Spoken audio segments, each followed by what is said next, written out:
Salam sejahtera untuk para pencinta sejarah. Selamat datang di Kitab Mawas Diri.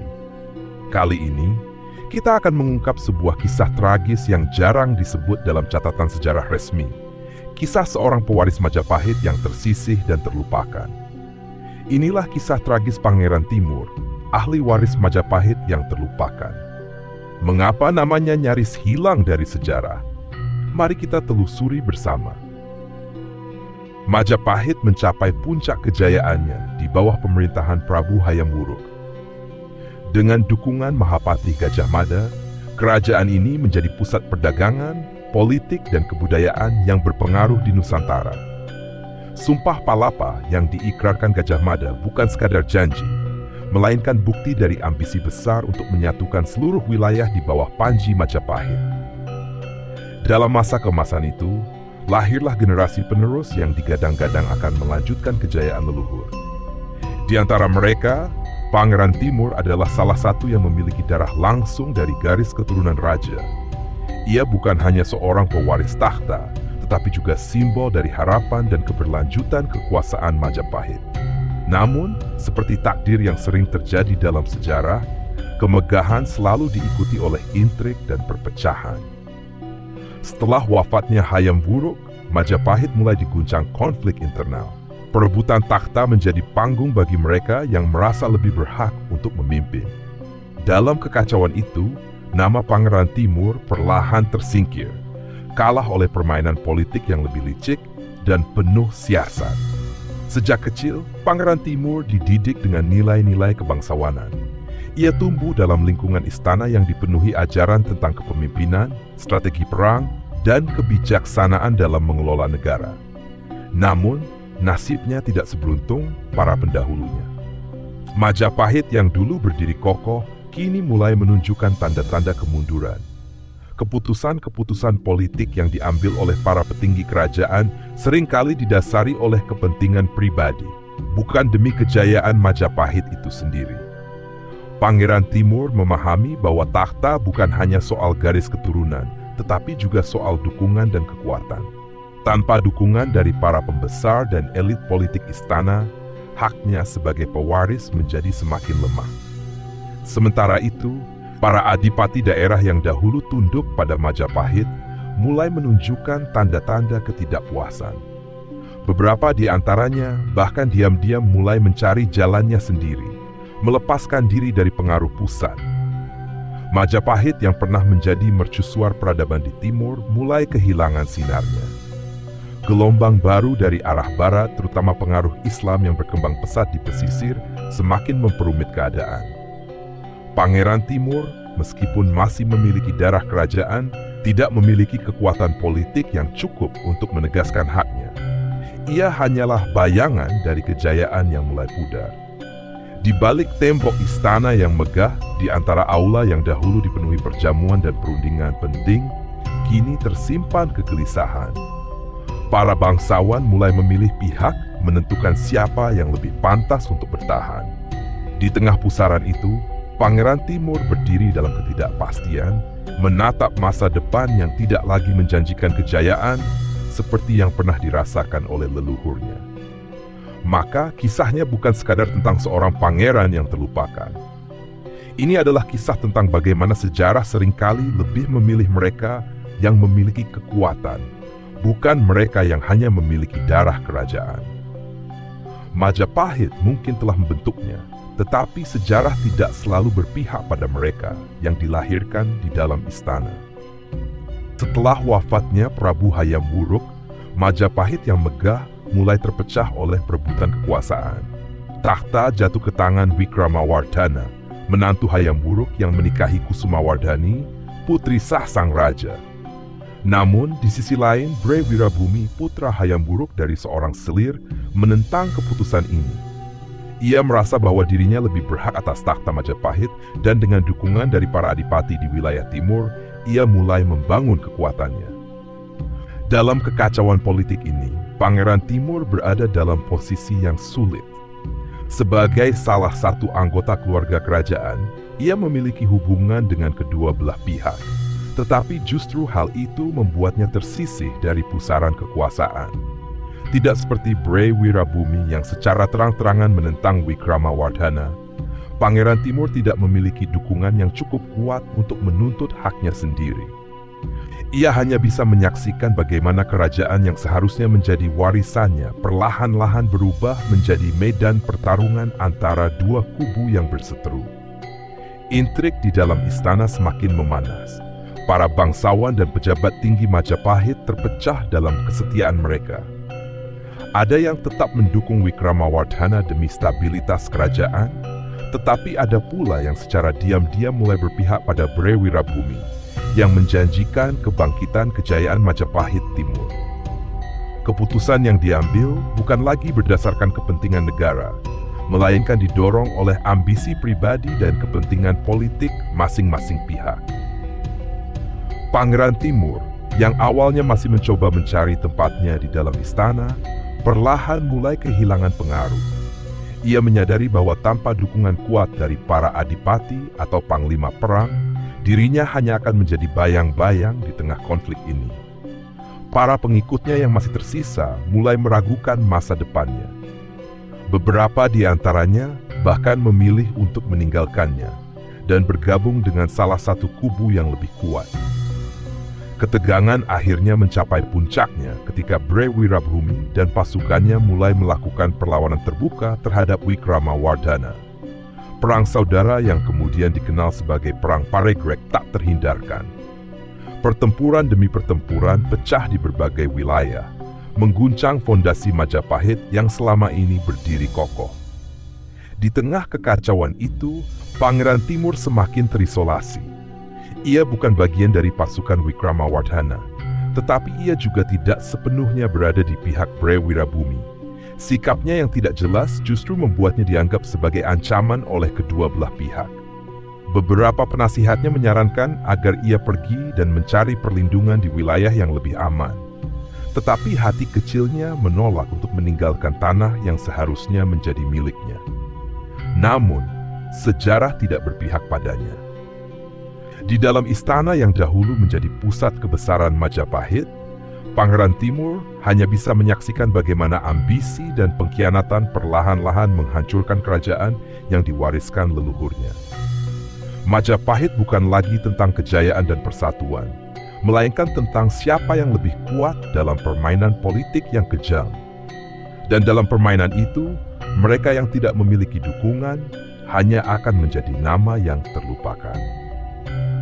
Perang Paregreg akhirnya meledak, menjadi pertempuran sengit yang membelah Majapahit menjadi dua kubu yang saling bermusuhan. Wikramawardhana sebagai raja yang sah mempertahankan kekuasaannya dengan dukungan dari sebagian besar pejabat tinggi dan para pengikut setianya. Sementara itu, Bre Wirabumi yang merasa berhak atas tahta mengumpulkan pasukan besar dari wilayah timur, tempat pengaruhnya lebih kuat. Bentrok antara kedua kubu ini bukan hanya pertempuran fisik di medan perang, tetapi juga perang strategi dan diplomasi. Wilayah Majapahit yang dahulu bersatu kini berubah menjadi arena pertempuran yang penuh darah. Desa-desa terbakar, rakyat menderita, dan perdagangan yang selama ini menjadi sumber kemakmuran kerajaan terganggu. Pangeran Timur, yang sejak awal lebih condong ke pihak Bre Wirabumi, tidak memiliki pilihan selain tetap mendukungnya. Ia melihat perang ini sebagai kesempatan terakhir untuk mengamankan posisinya di dalam istana. Jika Bre Wirabumi menang, ada kemungkinan dirinya mendapatkan tempat dalam pemerintahan yang baru. Namun, jika kalah, nasibnya akan semakin tidak menentu. Pertempuran demi pertempuran terjadi, tetapi perlahan pasukan Bre Wirabumi mulai terdesak. Wikramawardhana memiliki keunggulan dalam hal sumber daya dan dukungan dari pusat kerajaan. Sementara pasukan Bre Wirabumi yang berasal dari wilayah timur mulai kehabisan tenaga, persenjataan, dan logistik. Puncaknya terjadi ketika pasukan Wikramawardhana berhasil menyerbu ibu kota Bre Wirabumi di Daha. Pasukan kerajaan menghancurkan benteng pertahanan terakhir lawannya. Bre Wirabumi sendiri akhirnya tertangkap, dan nasibnya berakhir dengan tragis. Ia dihukum mati, kepalanya dipenggal, dan dikirim ke istana sebagai bukti kemenangan. Dengan kematian Bre Wirabumi, Perang Paregreg resmi berakhir, tetapi Majapahit tidak kembali seperti dulu. Kerajaan yang pernah berjaya kini justru semakin melemah. Perang saudara telah menguras banyak tenaga, membunuh banyak ksatria terbaik, dan meninggalkan luka mendalam di antara para bangsawan dan rakyatnya. Bagi Pangeran Timur, kekalahan ini menghancurkan semua harapannya. Ia telah bertaruh pada pihak yang salah. Dengan Bre Wirabumi yang telah tiada, ia tidak lagi memiliki perlindungan atau tempat untuk berlindung. Wikramawardhana yang kini berkuasa tidak akan memberi ampun kepada mereka yang dulu mendukung pemberontakan. Satu persatu, orang-orang yang pernah berdiri di pihak Bre Wirabumi mulai menghilang. Ada yang dibunuh secara diam-diam, ada yang melarikan diri ke wilayah lain, dan ada pula yang mencoba bersembunyi di balik kesetiaan palsu. Pangeran Timur kini menjadi buronan, seorang pangeran tanpa tahta, tanpa kekuatan, dan tanpa harapan. Majapahit tidak lagi seperti yang dulu ia kenal. Perang Paregreg bukan hanya menghancurkan lawan Wikramawardhana, tetapi juga meruntuhkan fondasi kerajaan itu sendiri. Perpecahan semakin tajam, dan para adipati yang dahulu tunduk pada Majapahit mulai berpikir untuk melepaskan diri. Di tengah semua itu, Pangeran Timur hanya bisa bertanya dalam hati, apakah ini akhir dari segalanya? Setelah Perang Paregreg berakhir dengan kekalahan Bre Wirabumi, Majapahit tidak lagi menjadi tempat yang aman bagi siapapun yang pernah berpihak kepadanya. Wikramawardhana, sebagai pemenang perang, memerintahkan pembersihan besar-besaran terhadap keluarga, pengikut, dan pendukung Bre Wirabumi. Satu persatu mereka diburu, ditangkap, dan dihukum mati tanpa ampun. Pangeran Timur, yang sejak awal telah menunjukkan kesetiaannya kepada Bre Wirabumi, menyadari bahwa ia kini berada dalam bahaya besar. Nama dan darah keturunannya yang dulu dianggap sebagai kehormatan, kini berubah menjadi beban yang mengancam nyawanya. Ia tidak bisa lagi berada di istana, tidak bisa mempercayai siapapun, dan hanya memiliki satu pilihan, melarikan diri. Dalam keheningan malam, ia meninggalkan istana yang pernah menjadi tempatnya tumbuh. Tidak ada pengawal, tidak ada kebesaran, hanya seorang pangeran yang kini menjadi buronan di tanah kelahirannya sendiri. Ia menempuh perjalanan jauh, berusaha mencari perlindungan di wilayah-wilayah yang masih bersimpati pada Bre Wirabumi. Namun, zaman telah berubah. Setelah kekalahan di Perang Paregreg, tidak banyak yang berani menentang kekuasaan Wikramawardhana. Mereka yang dulu berjanji setia kepada Pangeran Timur, kini memilih diam atau bahkan berpaling darinya. Ia menempuh perjalanan ke timur, berharap menemukan tempat yang aman di antara para adipati yang dulu mendukung Bre Wirabumi. Namun, di sepanjang jalan, ia merasakan perubahan sikap orang-orang terhadapnya. Dahulu, namanya dihormati sebagai bagian dari keluarga kerajaan. Kini, ia hanya seorang buronan yang dianggap sebagai ancaman bagi kestabilan Majapahit. Puncak pengkhianatan terjadi ketika seorang sekutu lamanya yang masih menjabat sebagai adipati menawarkan perlindungan. Pangeran Timur yang sudah kelelahan dalam pelariannya mempercayai janji itu. Ia datang ke kediaman sang adipati, berharap bisa menyusun rencana untuk bangkit kembali. Namun yang terjadi justru sebaliknya. Di malam yang seharusnya menjadi awal baru, pasukan Wikramawardhana datang mengepung tempat persembunyiannya. Ia telah dijebak. Sekutu yang dulu bersumpah setia kini menyerahkannya demi keselamatan dan kedudukan mereka sendiri. Tidak ada perlawanan yang bisa ia lakukan, tidak ada tempat lagi untuk berlari. Diikat dan diseret keluar, Pangeran Timur hanya bisa menatap sekutu-sekutu lamanya yang berdiri di kejauhan. Tak ada satupun yang berani menatap matanya. Mereka telah memilih jalannya sendiri, mengorbankan seorang pangeran demi kedamaian mereka sendiri. Ia akhirnya dibawa ke Majapahit, kembali ke tempat yang dulu disebutnya rumah, tetapi bukan sebagai pewaris takhta, melainkan sebagai seorang tahanan. Sejarah tidak lagi berpihak padanya. Kini, ia hanya bayangan masa lalu.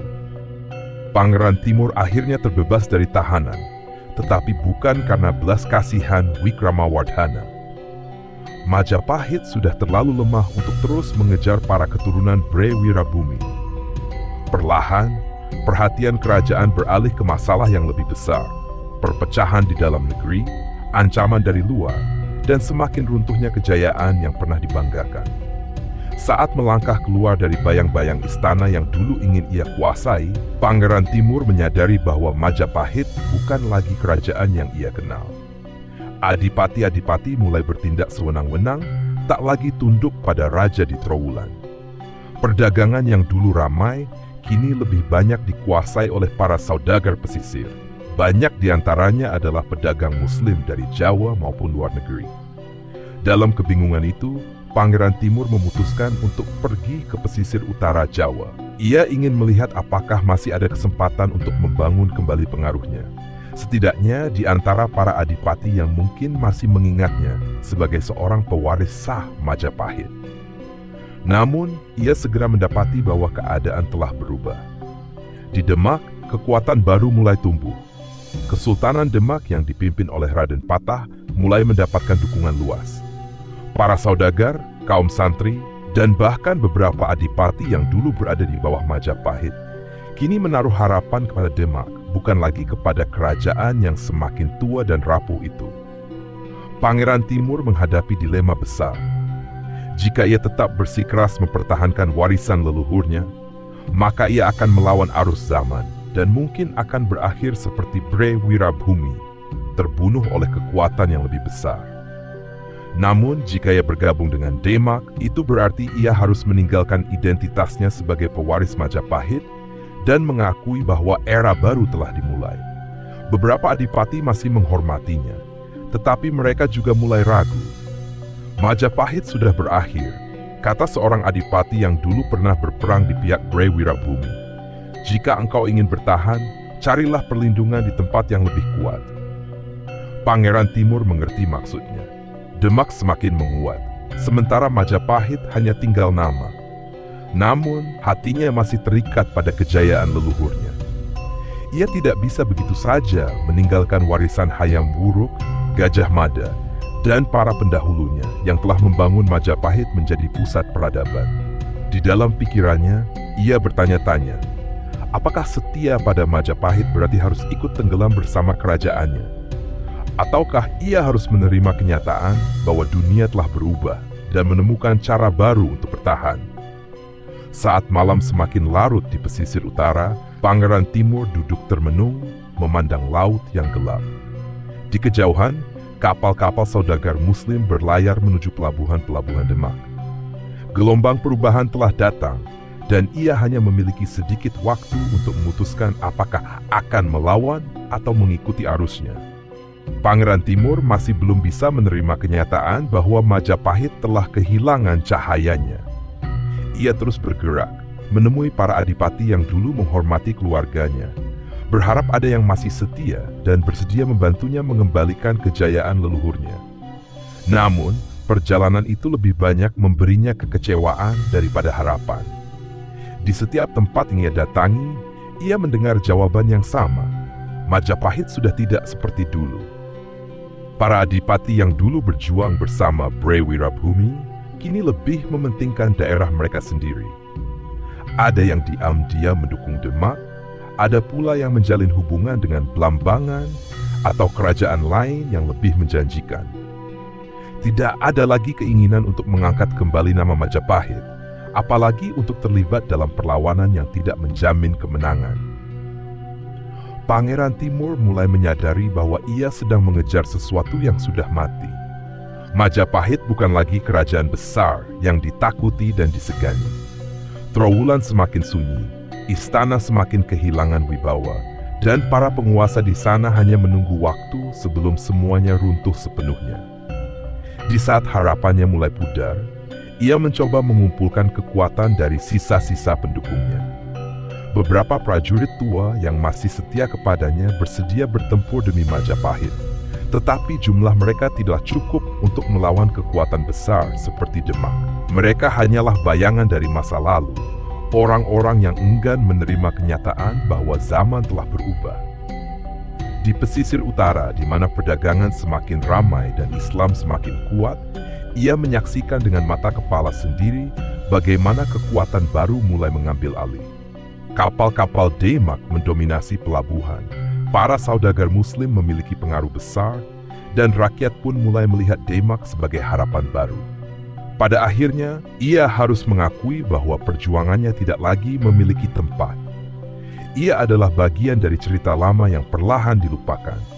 Tidak peduli seberapa besar keinginannya untuk menghidupkan kembali kejayaan Majapahit, kenyataan menunjukkan bahwa Majapahit sudah kehilangan segalanya.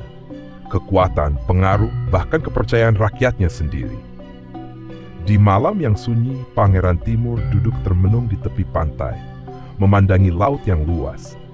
Ia berpikir tentang Hayam Wuruk, Gajah Mada, dan para leluhurnya yang pernah membawa Majapahit mencapai puncak kejayaan. Bagaimana mereka akan melihat keadaannya sekarang? Akankah mereka menyesali nasib kerajaan yang mereka bangun? Angin malam berhembus kencang, membawa suara ombak yang seolah berbisik padanya. Mungkin inilah akhirnya. Mungkin sudah saatnya ia berhenti berusaha melawan sesuatu yang tidak bisa diubah. Untuk pertama kalinya ia merasa lelah. Bukan hanya karena perjalanannya yang panjang, tetapi karena ia tahu bahwa impiannya untuk mengembalikan Majapahit hanyalah bayangan yang perlahan memudar. Tidak ada lagi yang bisa ia lakukan, selain menerima kenyataan bahwa dunia telah bergerak maju tanpa dirinya. Pangeran Timur semakin jauh dari panggung kekuasaan. Tidak ada lagi tempat baginya di antara para penguasa. Tidak ada lagi yang peduli pada garis keturunannya. Ia hidup dalam bayang-bayang, berpindah dari satu tempat ke tempat lain tanpa arah yang pasti. Sebagian orang mengatakan ia melarikan diri ke pedalaman, memilih hidup sederhana di desa terpencil. Yang lain berbisik bahwa ia diburu oleh orang-orang yang menganggapnya sebagai ancaman, hingga akhirnya mati terbunuh dalam pelarian. Namun, tidak ada yang benar-benar tahu bagaimana kisahnya berakhir. Waktu terus berjalan, dan namanya semakin tenggelam dalam sejarah. Tidak ada yang mencatat dengan pasti di mana ia menghembuskan napas terakhir. Apakah ia meninggal dalam kesepian, ditemani hanya oleh kenangan masa lalu?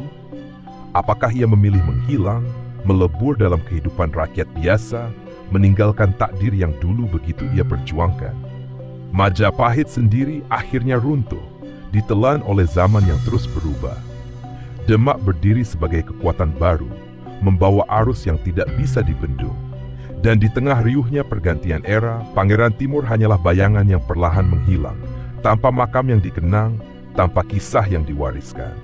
Ia adalah pewaris yang dilupakan, pangeran yang tersisih, dan mungkin salah satu saksi terakhir dari kejayaan Majapahit yang telah lenyap selamanya. Sejarah tidak selalu mencatat mereka yang kalah.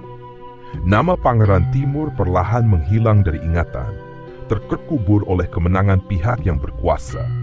Tidak ada prasasti yang menyebutkan nasibnya, tidak ada babat yang menceritakan perjuangannya. Ia hanyalah bayangan yang terlupakan dalam runtuhnya Majapahit. Banyak yang bahkan tidak tahu bahwa ia pernah ada. Jikapun namanya disebut, ia hanya dikenang sebagai salah satu pewaris yang gagal, seorang pangeran yang tersingkir dalam pusaran politik yang kejam. Padahal di balik itu, ia adalah bagian dari tragedi besar Majapahit, sebuah kisah tentang harapan yang pudar dan impian yang tidak pernah terwujud. Para raja datang dan pergi, dinasti berganti, dan Majapahit akhirnya runtuh sepenuhnya. Demak, Pajang, Mataram, semua lahir dari kehancuran yang ditinggalkan Majapahit. Namun di antara semua itu, tidak ada tempat bagi Pangeran Timur. Ia tidak dikenang sebagai pahlawan, tidak pula dicatat sebagai pemberontak. Ia hanya menjadi nama yang terselip dalam sejarah, sosok yang perlahan ditelan waktu. Mungkin itulah nasib mereka yang kalah dalam perebutan kekuasaan. Tidak ada kisah yang dituturkan untuk mereka, tidak ada pujian atau sanjungan, hanya keheningan yang tersisa. Dan di dalam keheningan itu, Pangeran Timur tetap menjadi bayangan. Begitulah akhir kisah Pangeran Timur, seorang pewaris Majapahit yang tenggelam dalam gelombang perebutan kekuasaan. Ia menjadi simbol betapa sejarah seringkali hanya mencatat mereka yang menang, sementara yang kalah perlahan menghilang tanpa jejak. Dari kisah ini kita belajar bahwa kekuasaan bersifat fana, dan sejarah dapat dengan mudah melupakan mereka yang tersingkir. Semoga kisah ini memberi kita wawasan dan bahan renungan.